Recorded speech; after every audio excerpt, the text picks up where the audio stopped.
Еще раз, 2,5. Здравствуйте, дорогие подписчики «Кактус Медиа». Меня зовут Наталья Тимирбаева, я главный редактор «Кактус Медиа». Сегодня наш гость, хорошо знакомый нам человек, министр сельского хозяйства Аскарбек Сапарбекович Джинбеков. Здравствуйте, спасибо, что пришли. Здравствуйте, Наталья. Здравствуйте, уважаемые кыргызстанцы. Вопросов много, но мы остановимся на 3 главных. И первая тема, которая касается фермеров и нас, опосредованно нас, потребителей, это нехватка поливной воды. Воды нет, фермеры выходят на митинги. Почему и что делать? Вода есть. То, что вы говорите нет, это неправильно. Вода есть, но ее не хватает. Как нету? Даже мы сидим без воды. Воды на полив не хватает сегодня. Значит, к сожалению... А с какого момента начинается? Воды не хватает и воды нет, потому что фермеры выходили на митинги. Мы, фермеры из Сокотинского района, митинговали. Да, есть такое.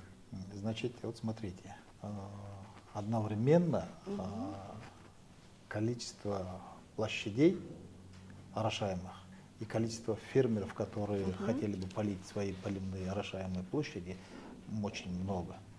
И наша ирригационная сеть, она не может обеспечить, во-первых, одновременную подачу такого количества воды, во-первых.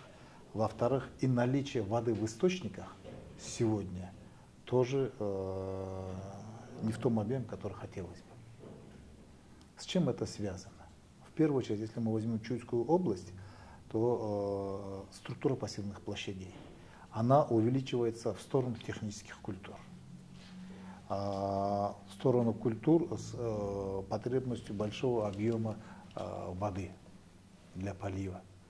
Вот смотрите, значит, если в прошлом году было 108 тысяч гектаров кукурузы, то в этом году ее на 5 тысяч гектаров больше.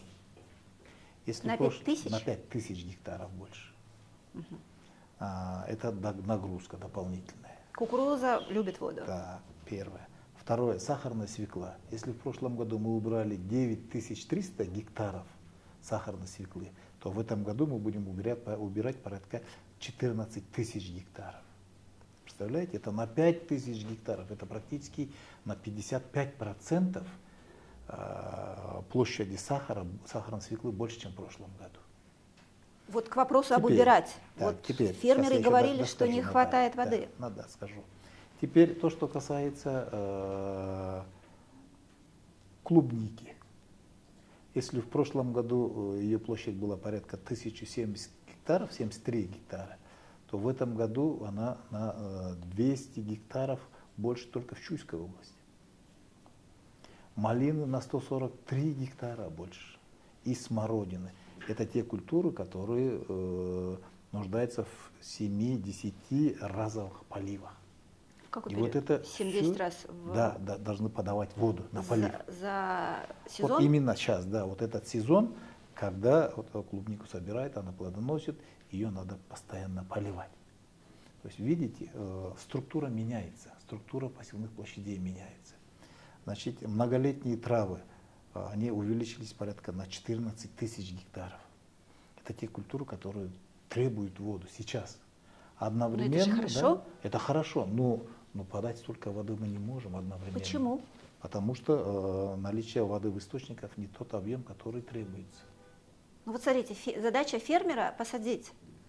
Министерство сельского хозяйства для того и нужно, чтобы контролировать и чтобы обеспечивать фермера необходимыми сырьем, водой, вот смотрите, дизелем. Агротехника, выращивание сельскохозяйственных культур, в первую очередь, она подразумевает то, что надо проводить влагозарядковый полив на всех площадях, которые есть. Да, мы с вами об этом подробно говорили. Вот в 2021 году, когда было сложно, тоже такая же ситуация была. Осенью мы требовали от фермеров, чтобы они поливали, проводили осенний влагозарядковый полив. И мы подавали воду. И в 2022 году осенью мы тоже это делали. Но большая часть фермеров не стала поливать, потому что 2022 год был благоприятный. Осадков было достаточно. И ранневесенних поливов тоже не все активно проводили. Рано весной было холодно, таяния ледников не было, воды было мало, поэтому и в источниках воды тоже было мало. Сейчас, даже сегодня, когда вот начало июля, дневные и ночные колебания температуры, они вот сильно влияют на количество воды на внутренних источниках здесь, начиная от Шамши и заканчивая вот Ашмара в Джаильском районе. Это те источники, которые подают воду. Одновременно, я еще раз хочу заострить внимание, одновременно подать такое количество воды невозможно. Первое. Невозможно в этом сезоне или вообще в принципе? Нет, в этом сезоне, потому что наличие воды в источниках мало. Мало, потому что погода? Потому что погода. Фермеры боятся, что воду сливают? Мы сейчас стараемся через внедрение водооборотов решить вопрос подачи воды фермеров. Сегодня одному айлокму эту или силу, завтра другому. То есть созданы водообороты, схемы водооборотов, и они на местах контролируются. Сейчас и губернатор Чуйской области, и районные акимы, и начальники районных управлений сельского хозяйства, и начальники районных управлений водного хозяйства. То есть вся вот эта команда, они работают именно по вопросу обеспечения воды. То есть виновата только погода? Воду не сливают? Нет. Фермеры опасаются, они озвучивают. Я должна озвучить опасения фермеров. Как вот их можно убедить и проверить? Это все в доступе. Пожалуйста, это открытая информация. Можно посмотреть на водовыделах. Там идет контролируемый объем воды, учетный его объем воды. Вот на прошлой неделе очень солидная делегация из Казахстана была у нас. Это было, это было в начале прошлой недели. Да, казахская делегация приезжала тоже с вопросом обеспечения, то есть подачи воды им на орошение. То есть они не получают того объема воды. Они приехали посмотреть, какой объем воды мы подаем, сколько мы получаем. Значит, в Казахстан мы не сливаем воду. В Казахстан мы подаем не тот объем, который должен был подаваться. Согласно существующим договоренностям, мы подаем воду в Казахстан? Да, небольшой объем. Сколько? Я сейчас не могу этого сказать. Ага. Но мы выполняем эти условия? Нет, мы стараемся, но мы не выполняем, потому что в источниках нет воды. Не смогли в этом году? Да, мы не сможем обеспечить. И они приезжали, чтобы это обсудить? Да, но мы показали им даже нашего возмущения наших фермеров, мы показали, насколько наши фермеры тоже нуждаются в воде. Понятно. Для того, чтобы решить вот этот вопрос, уважаемым президентом инициирован проект строительства обводного Чуйского канала второй очереди, то есть 2. ОЧК 2 в простонародье называется. И вот, даст Бог, реализация вот этого проекта даст возможность сократить потери в русле, подать эту воду полностью в каналы, и мы на 52 тысячах гектарах улучшим водообеспеченность. То есть вот этих проблем, которые сегодня есть, связанные с объемом воды, они будут решены с запуском данного канала. Ну, вот 52 тысячи, кажется, большая цифра, но учитывая, какие цифры вы мне называли в начале нашего эфира, что только кукурузы 113 тысяч в этом году посеяно, это не очень. Почему? Это очень даже. Это очень даже. Почему? Потому что эта вода просто безвозвратно уходит в русле, она теряется. В русле Пока реки дошла, Чу. она уже потерялась. В русле реки Чу. Мы эту воду не забираем в каналы, мы ее теряем в русле реки. Вот там в районе, там где объездная дорога есть, новая, там мост же есть, там где кукурузу продают, и вот до выхода на объездную дорогу здесь. Вот в этом промежутке 22 километров, там очень большой объем, там провальная зона, теряется очень большой объем воды. И вот мы сейчас, в принципе, уже подготовили ТО, все вопросы решены. Понятно. И мы надеемся, что мы начнем строительство. И когда планируется? Задача поставлена начать в этом году. А закончить?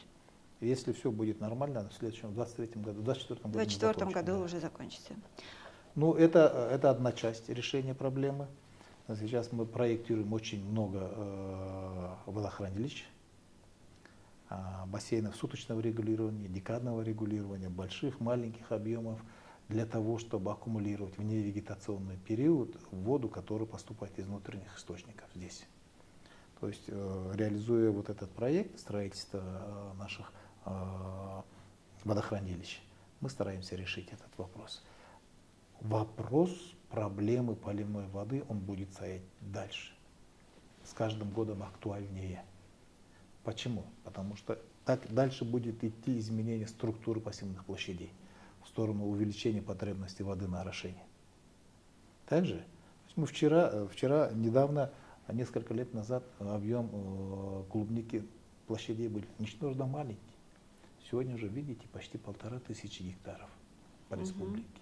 Есть области там, где прямо активно продвигается этот вопрос.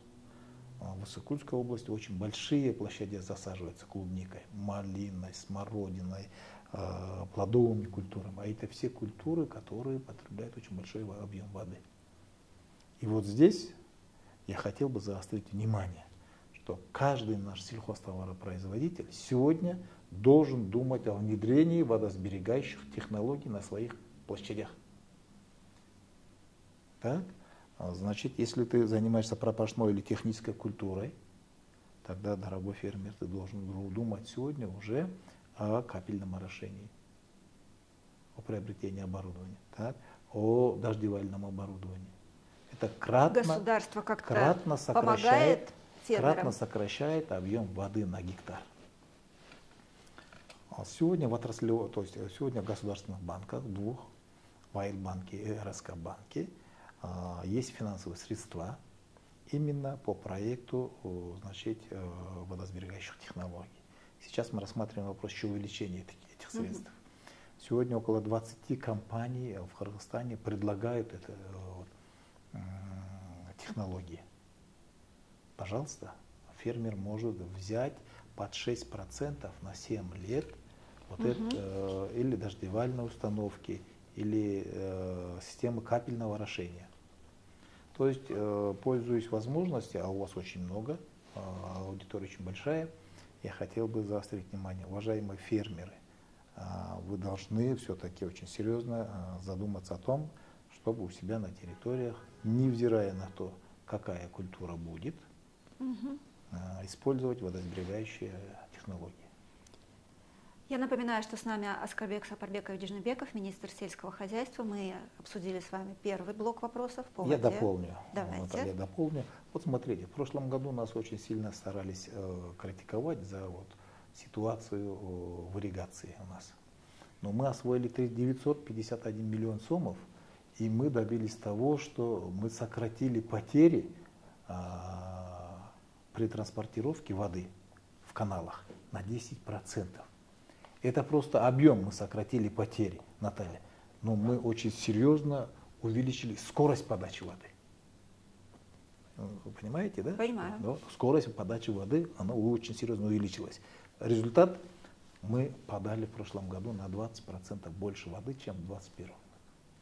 И в этом году мы идем еще к такому же показателю. Мы в этом году еще сокращаем на 10% потери. И где-то 20-25% будет увеличен объем подачи воды. В целом мы планируем в этом году подать 6 миллиардов 730 миллионов кубов воды. По сравнению в прошлом году 5,5 миллиардов прошлого года. Будем надеяться, что все получится. Мы стараемся. Значит, с вопросом воды тесно связан вопрос урожая. Да. Опять же, фермеры говорили о кукурузе и сахарной свекле, что горят эти культуры. Что будет с урожаем? Прогнозы ваши. И мы помним, мы с вами встречались, у нас была специальная с вами встреча, мы с вами обсуждали сахар в прошлом году, если вы помните, был резкий скачок цен, там отпускали в одни руки какой-то ограниченный объем. Вот отдельно мы с вами еще сахар, возможную ситуацию с сахаром обсудим. А пока вот что будет с урожаем. Значит, то, что касается площадей по зерновым, колосовым, 233 тысячи гектаров, это у нас под пшеницей. Это хлеб. Да. 237 Или это кормовая? 237 тысяч гектаров под ячменем. Значит, эти площади, они под зерновыми колосовыми. То, что касается кукурузы, я сказал уже, и сахарной свеклы. Значит, по сахарной свекле мы ожидаем урожай неплохой, потому что мы стараемся подать воду на эти культуры, по кукурузе тоже. Конечно, есть участки в нижней зоне, в районе Джангпахта, например, Спартак, дальше в Панфиловском, Московском, Джаильском районах, в нижней зоне есть проблемы с подачей воды. Потому что протяженность очень большая, и там же очень много фермеров. И каждый хочет забрать себе воду. Кто-то хочет второй раз полить, кто-то не может первый раз полить. Но мы стараемся подать в зависимости от необходимости. То есть на пропашные технические культуры мы подаем. В этом году, я думаю, и по кукурузе, и по сахарной свекле урожай не будет очень плохой. Он будет средний выше. На участках, где вода вот здесь, где обеспечена вода, там урожай должен быть хороший. В общем, по сахарной свекле мы считаем, что 650 тысяч тонн сахарной свеклы мы в этом году соберем и подадим на переработку. Это примерно где-то 80-85 тысяч тонн сахара белого будет собственного производства. У нас, мы считаем, сегодня потребность на 7 миллионов 30 тысяч кыргызстанцев. Расчет идет такой. Фактически с учетом тех кыргызстанцев, которые за пределами, мы в этом году выйдем на уровень порядка 70-75% обеспеченности. Именно чисто потребность нашего населения. Своим сахаром. Да. Значит, наличие сахара сегодня в Кыргызстане, продовольственная безопасность обеспечена тогда, когда есть трехмесячный запас. Сегодня у нас 5-месячный запас сахара есть белого, с учетом того, что есть порядка 17 тысяч тонн на складах у наших переработчиков, порядка 20-25 тысяч тонн сахара есть у наших фермеров на руках, которые постоянно выбрасывают его на рынок. Фермеры, как у фермера? Фермер получает, сдает свеклу и получает сахар. Часть он получает деньгами, часть он по желанию получает сахара. Вот, это очень хорошая система, которая позволяет регулировать цены на рынке. Видите? Регулировать цены на рынке. Когда есть у фермера на складах сахар, на рынке хаотичного изменения цены нет. И стабильный объем есть. А почему вот в этом году уже 3-й год, Наталья, вы же видите, да, что так серьезных потрясений по объему, по доступности? Пока нет, да. То есть если то была морковка, потом сахар, сейчас пока все есть по вполне таким, ну, пусть не дешевым, но все-таки... Дешевые цены не могут быть, Наталья, по одной простой причине, что мы же зависим от соседних рынков тоже.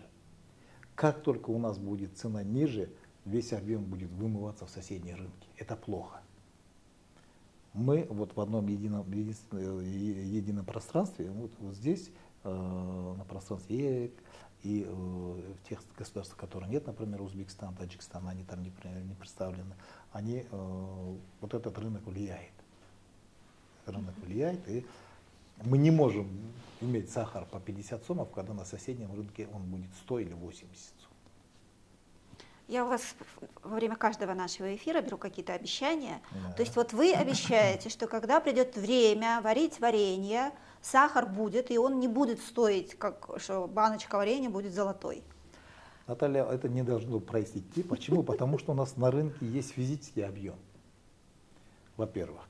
Во-вторых, в 2022 году из республиканского бюджета выделено было очень серьезные финансовые средства для того, чтобы обеспечить запас сахара, белого, продовольственной пшеницы и растительного масла на складах Фонда материальных резервов. И для того, чтобы на рынке стабильность была, это тоже очень хороший рычаг, и мы периодически разбронируем и выставляем на рынок. Это тоже влияет на цены. Вот. Там фонд материальных резервов и по 70 сомов предлагает сахар.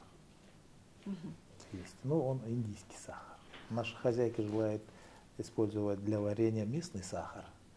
Если вы знаете об этом, да, нет? Знаю, конечно. Вот, а для того, чтобы делать варенье в сезон, у нас сахара собственного производства достаточно. Прекрасно. Как настоящая кыргызка, конечно, я не могу не спросить про мясо. Конечно. До эфира мы с вами обсудили, что корм подорожал. А это значит отразится на стоимости конечного продукта. Будет ли мясо и будет ли оно доступно среднестатистическому кыргызстанцу? Еще одно пытаюсь выжать из вас обещание. Я думаю, что серьезного роста цены на мясо не будет. Фиксируем. Почему? Почему? В первую очередь объем. Когда стабильный объем предлагается на рынке, очень серьезных изменений цены не может быть. А у нас поголовье ежегодно растет, продуктивность увеличивается, поэтому я считаю, что такой незакономерный, но такой мягкий рост цены может быть, сезонный, мягкий рост, но резкого роста не будет. Отлично. То есть те продукты, о которых мы с вами всегда говорим, Да. которые входят в продуктовую, обеспечивают продуктовую безопасность, они будут в наличии. Они есть в наличии, И они будут. будут в наличии как в физическом доступности, в физическом объеме, так и в ценовой доступности тоже. Прекрасно. Напоминаю, с нами Аскарбек Сапарбекович Джаныбеков, министр сельского хозяйства. Мы обсудили с вами и урожай, продукты. Теперь мы переходим в такую тему, которую до того мы с вами не обсуждали. Но повестка дня заставляет меня это сделать. Кадастр относится к ведению Министерства сельского хозяйства. И в последнее время, буквально каждый день к нам приходят пресс-релизы соответствующих правоохранительных органов о том, что задержан очередной сотрудник кадастра. Да. К сожалению, есть такое, Наталья. В каждом районе и в городах есть филиалы кадастра, ГУ-кадастр, который до последнего времени был при службе земельных ресурсов при Министерстве сельского хозяйства. Мы инициировали проект постановления по слиянию ГУ-кадастр и служб земельных ресурсов для того, чтобы исключить дублирование, во-первых, и усилить контроль. Значит, да, нас это не красит. Практически, как вы говорите, если не каждый день, то в неделю один раз мы, к сожалению, становимся свидетелями, когда наши сотрудники правоохранительных органов, они где-то выявляют коррупционные схемы, непорядочность наших сотрудников. Есть такое, да. Но мы сегодня стараемся минимизировать, если не исключить, то минимизировать возможность сотрудников, значит, использовать вот такие коррупционные схемы. Что для этого? Давайте, во-первых, объясним, чем занимается кадастр. Он распределяет землю, фиксирует ее и занимается регистрацией. Права на недвижимое имущество, они регистрируют права на земельные участки, землестроительными документами, землеустройством занимаются. Очень много специалистов работают в каждом филиале. Количество сотрудников зависит от того, какой объем работы они выполняют. Конечно, соответственно, в Бишкеке, в Аше, в Токмаке там очень большие филиалы. И в районах тоже, там, где очень большие площади есть, количество населения, где много живет, где очень много недвижимости, где проходит очень много сделок по недвижимости и регистрации прав на них, там сотрудников больше. Соответственно, и риск тоже больше.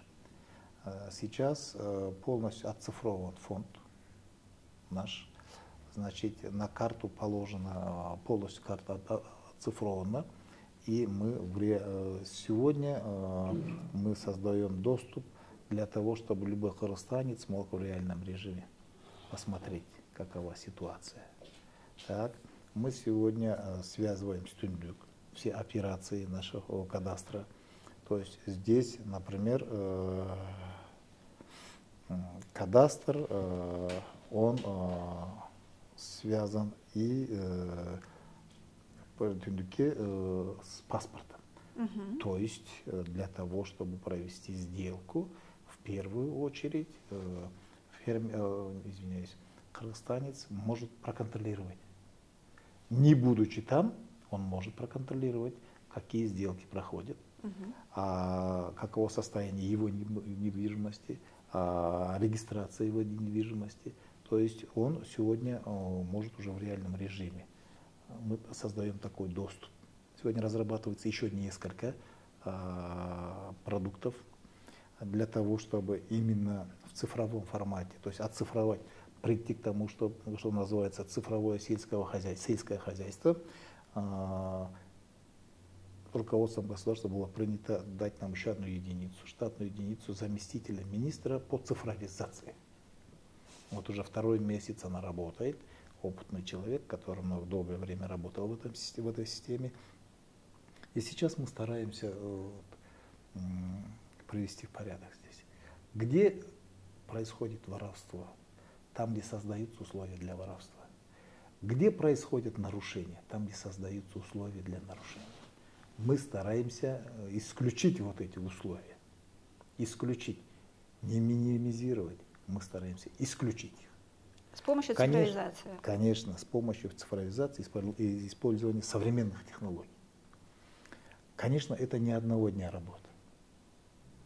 Вот эти коррупционные схемы, они создавались годами. Они создавались годами, шлифовались, так, усовершенствовались. И мы имеем сегодня вот такой продукт. Мы должны бороться, мы боремся с этим. Я еще раз повторяю, что это не одного дня работы. Но все кыргызстанцы должны быть уверены, что руководством государства, то есть господином президентом поставлена жесткая задача, четкая задача перед нами, чтобы решить вот этот вопрос. И мы сейчас активно двигаемся в этом направлении. Очень долгое время в кадастре не было директора. Почему? Нет, не очень долгое время. Ну, где-то то есть сначала одного... Около 20 дней, да. Нет. Да. Ну, смотрите, сначала одного сняли там был возбуждено уголовное дело. Затем... Да, он был отстранен. Потом назначен другой директор. Он очень недолгое время проработал. Нет, он работал после того, как был снят Сулайманбеков. Да. Был назначен другой. Он недавно был уволен по собственному желанию, когда был инициирован вопрос о слиянии службы с ГУ «Кадастр». Он написал заявление, ушел. После этого мы подобрали соответствующего руководителя, поставили. Заместитель директора службы земельных ресурсов стал директором ГУ «Кадастр». Он работает. И он будет уже заниматься вот этими... Нет, сейчас идет слияние. Вот я же говорю, службу мы сливаем с ГУ «Кадастр», и там будет назначен или переназначен, в общем, будут определены руководители. Структура, в принципе, определена, система финансирования, система обеспечения и выделения финансовых средств, это все определено, уже скоро будет принято окончательное решение. Понятно. Кадровое решение имею в виду. Я поняла, да. Понятно, спасибо большое. У нас заканчивается время эфира. Я напоминаю, с нами был министр сельского хозяйства Аскарбек Сапарбекович Джинбеков. Можно пару слов? Спасибо вам. Да, конечно. Что вот вы хотели добавить к нашему разговору? Вообще цикличность по таянию ледников, по наличию воды, она 3, 6, 12-летняя. В этом году все сломано. Ни 3 года, ни 6. Через год опять у нас засуха, образно говоря. Через год у нас опять недостаток воды.